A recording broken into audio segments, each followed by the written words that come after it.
Magpe-feed ka na ba ng mga chicken? Tapos na. Tapos na. Oh, nag-dinner na pala. Ayun pa si Kulito. Ayan o, si Unano. Si Unano. Pumasok na sa loob ng kulungan. Ayan, palabas na. Yung siga ng ng farm. Oh my gosh, ayan na. Lord. Ang lit-lit lang niya, pero takot yung mga malalaking chicken. Kahit ito pa itong mga to. Takot sila. Lalaki nga nila yung mga chicken. Lalo silang lumaki na nakawala, no? Lalo na yung mga lalaki. Pagluto ba tayo? Umiinom ba sila nito, Daddy? Yung inano mo? Yung vitamins nila, umiinom sila. Bakit ganyan nang nangyari sa chicken han? Walang buntot. Tapos parang yung liig niya parang walang mga balahibo. Ano eh? Tabi nga. Bakit ganon yung babae yung?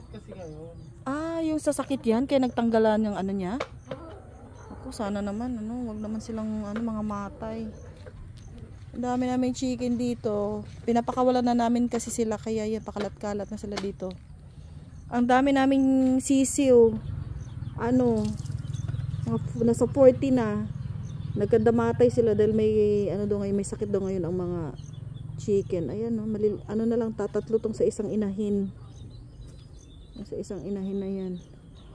Ewan ko saan na yung iba.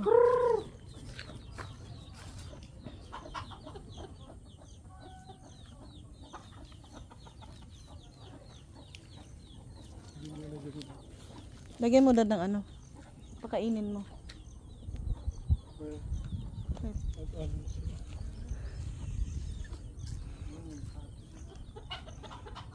Nai-impatcho ba ang chicken? Hindi naman eh. Ang lago na ng kawayan. Kailangan ng putulan.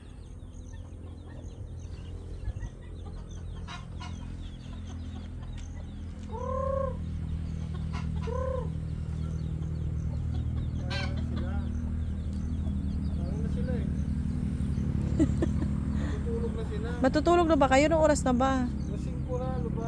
Ay grabe, alas 5 lang. Yung matutulog na ba sila agad ng 6? Ay ng 5? Ang pakaya nga alas 3, alas 4. Ganon? Walang pumapunta dyan sa kulungan ng mga matutulog? Babae?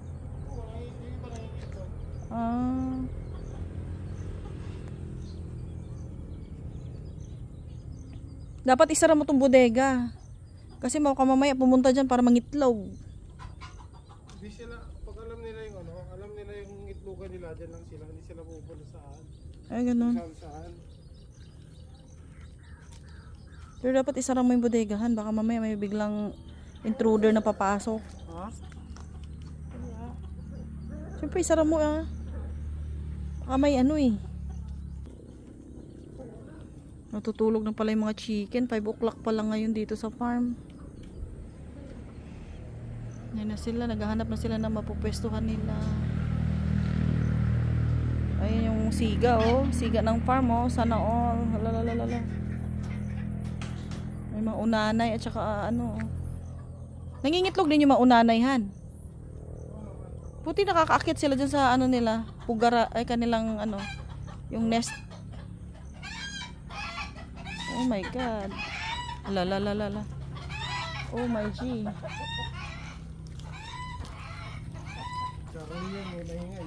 Ingay. Maunanay ba yan? Yan. Dito bukas sisementohin to. Yung kalsada galing dito sa balkon papunta doon sa gate. Doon yung gate. Dito area na to. So ayan, pinupormahan na yung magiging niya, sisimentohin. Yan.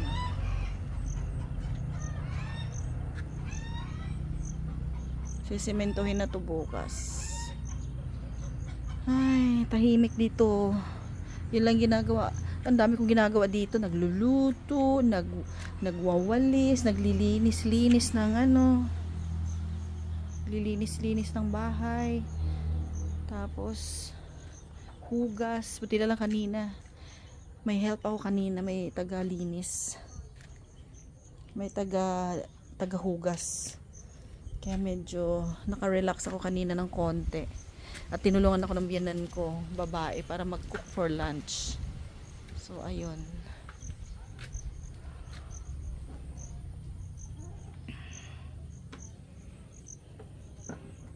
Diyos ko dahil, ganun nakamahal talaga ang materials ngayon. Ito lang oh, yung ito lang na to.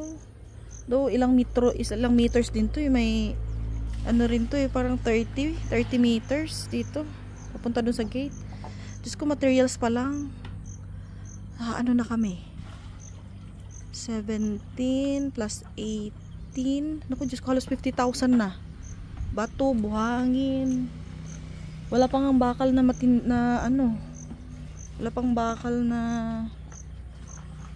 tawag na ito na ilalagay. Ang mahal ng semento. Basta graba, ang mahal.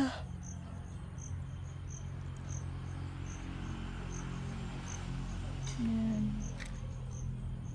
So, ayan, ang aming kapitbahay, ayun oh, yung may bubong doon na parang blue. O, yun yung ay yung kapitbahay namin. Mga siguro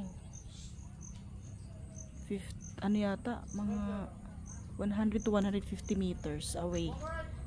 Galing dito.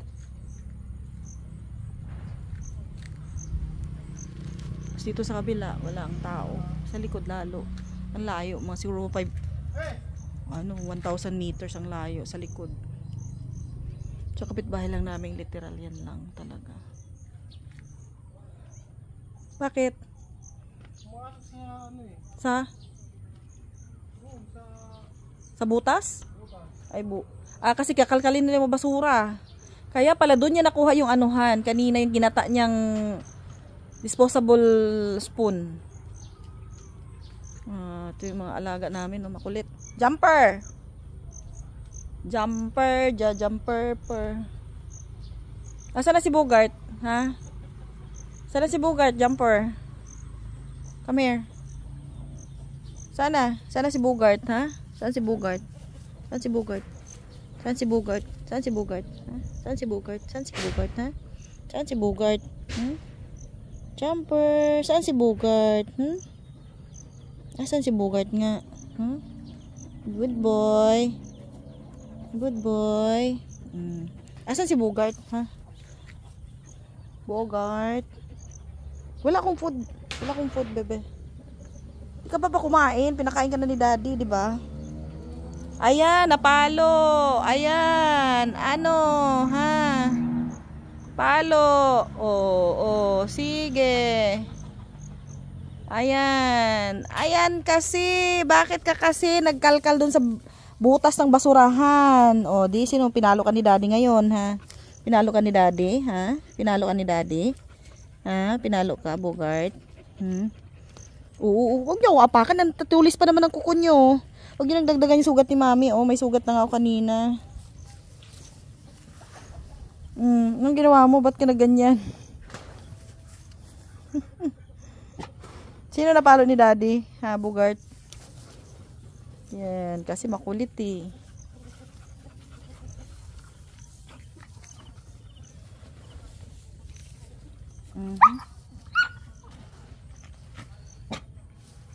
Lalaki na ng mga dogs namin dito.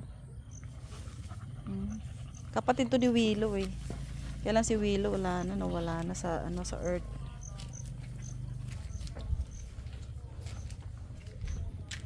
Siguro kumakain yan doon sa basurahan, Daddy. Baka mamaya matinik siya doon eh. Marami pa namang tinik yung ulam natin kaninang isda. Yan lang guys, video lang tayo sa paligid ng farm. Yun lang. That's all for today.